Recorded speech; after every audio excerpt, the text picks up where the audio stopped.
Residents in northwest China's Ningxia Autonomous Region have recorded precious moments and scenarios in the fight against COVID-19 with paper cutting and clay figurines. Zhao Wenhua, 52, is an inheritor of intangible cultural heritage of paper cutting. Her daughter is a community worker in Yinchuan City, capital of Ningxia. She hasn't returned home for 15 consecutive days due to intensive pandemic prevention and control work.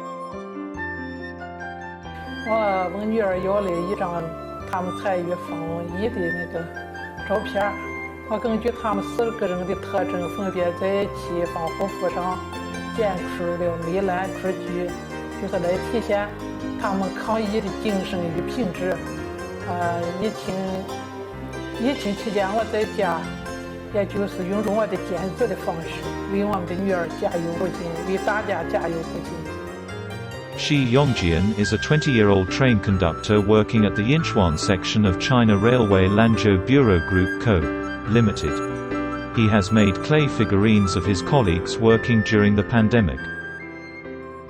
泥塑是我的兴趣爱好，在疫情期间，我想用这种方式记录我和同事们工作中的场景和生活的点滴。我想表达铁路人的风采和担当。